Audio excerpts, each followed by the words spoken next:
What's up, guys? Welcome back to the weekly watch list where we go over all of our setups for the week, what we're looking at news and earnings as well, and kind of looking at setups going to Monday as well. So we're going to be starting here with earnings as per usual, nothing new. Really not going to be a whole lot this week to go over, honestly. We got Chewy. We've traded maybe once in our entire trading career. Honestly, nothing else really significant here. Not a whole lot to go over here this week. We got through earnings week with tech companies, so we're not going to have a lot of earnings to report from here on out for a little while. Going into news this week, it's honestly not the craziest week. It's pretty slow. We got Wednesday a little bit. Other than that, Friday as well. But for the most part, it's a pretty slow week news-wise. So going into Monday, we do have final manufacturing PMI, ISM manufacturing PMI, ISM manufacturing prices, and construction spending MM. They're going to be at 9:45 and 10 a.m. for those news sources. Looking at on Tuesday, we have Ward's total vehicle sales, RCM economic optimism, and Jolt's job openings. It's going to be a significant influence as well. 10 a.m. going to be the job openings. Okay.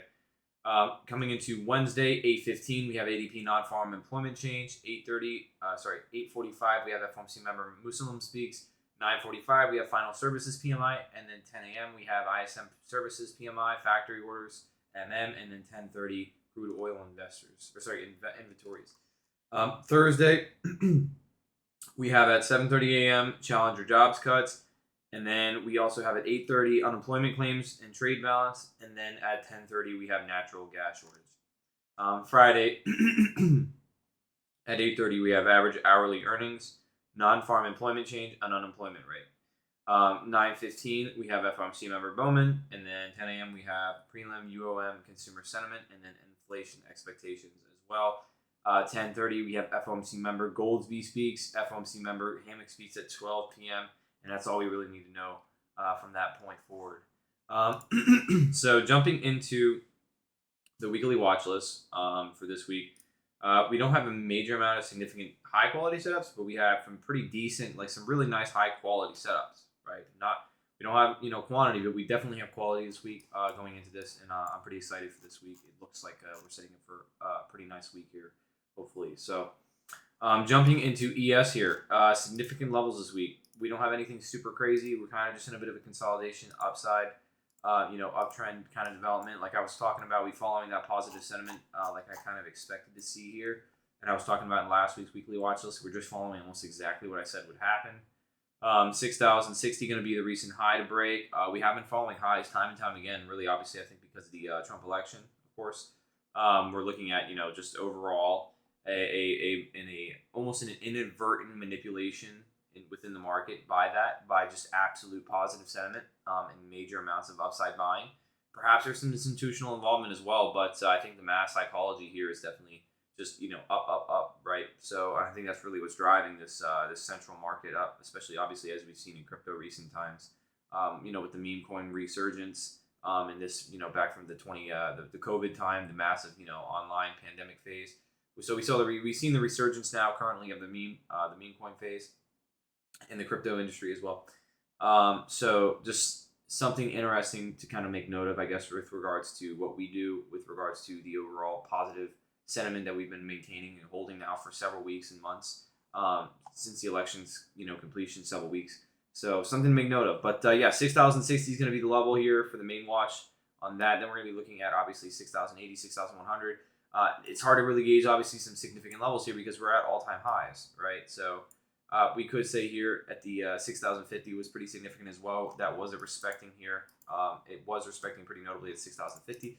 So just something to make a note of, and be aware of is going to be that as some support. I think that if we can hold above 6,040 here as this recent highs, constant pivot rejection point, 6,040, 6,035 range is going to be a notable area to watch, to see kind of, I think, a bull flag development into the coming week here and probably see an all-time high break here. As per usual, right? I don't know. It's really honestly going to be an interesting week, I think, especially the way it's starting to structure up. It could go either way here, really. We could get a bull flag development overall on ES, or we could see some rejection here and maybe even see the start of the sell-off that I said we so desperately needed. So going to be interesting. Yeah, I'm not going to go into in depth on NQ because I really covered everything similarly here on ES. I'm just going to say real quick what the levels are. I did not chart that level. So it's going to be on NQ this week. We're looking at the 21,100 level, really the 21,081 exact dollar level, but the more significant psychological level is going to be here at 21,100, of course. We do have the recent double top rejection. If only anything, it's really a triple chop rejection here at the 21,000 level area-ish, 21,020. So it's going to be interesting to see. We're kind of really hesitating here, and we had the gap development here, which we've now filled. But that gap is now where sort of you can see the consolidation break to the downside and see a demand zone development here, or sorry, supply zone. So it's going to be interesting to see, can we hold and close above this supply zone and see a continuation of the upside here, just as we are seeing over on futures as well.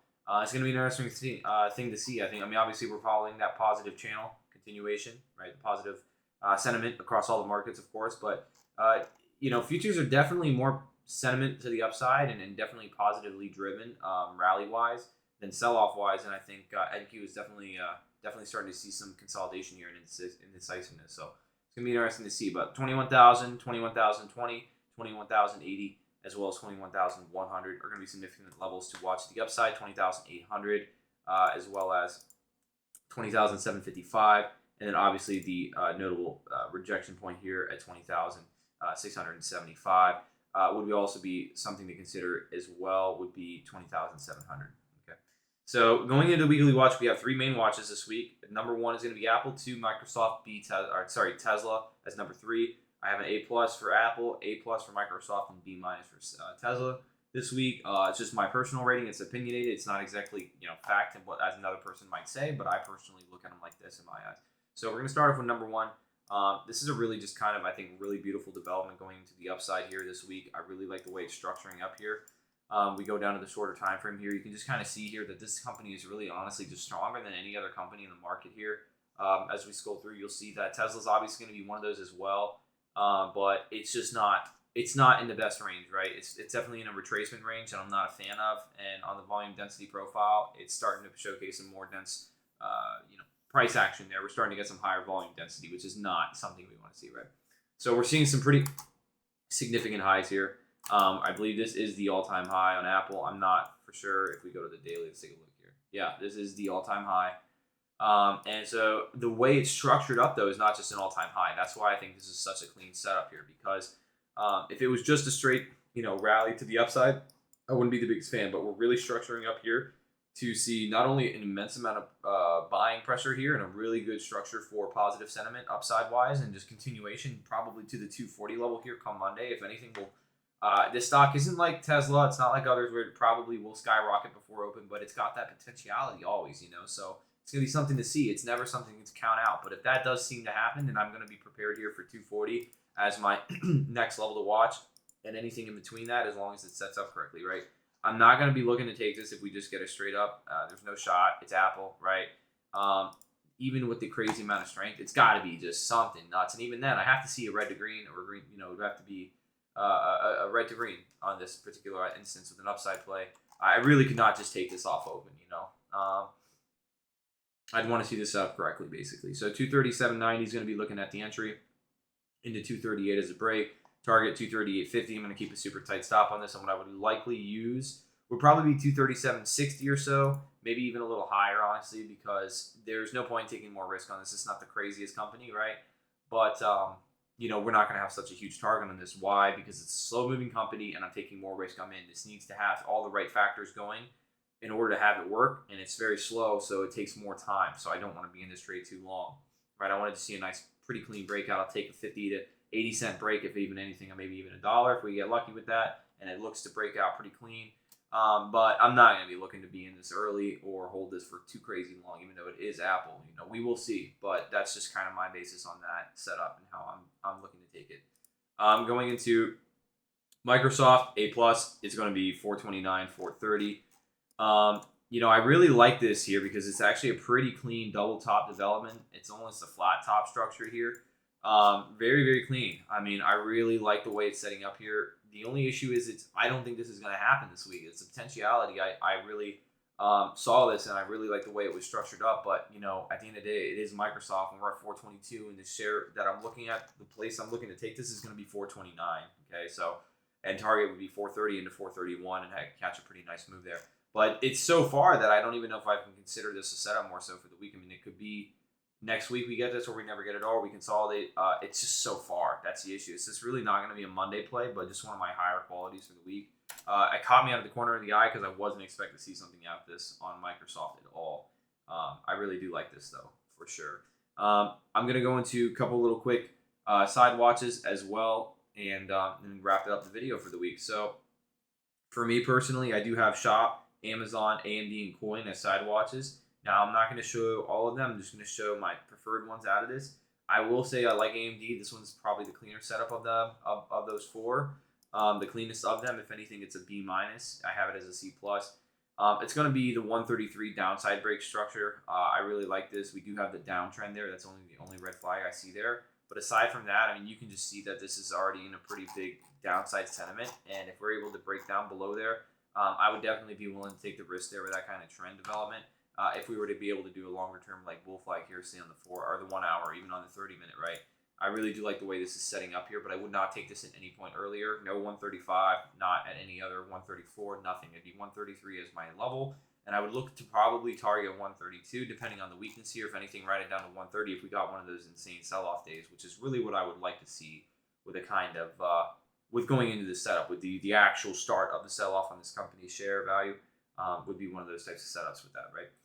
That's going to be it, guys. I hope you enjoyed the video. I tried to go in depth a little bit more this week because there wasn't too many watches, and why I really liked what it is I am looking at. Breaking down the actual explanation as to why and not the what. So what I'm looking at versus why.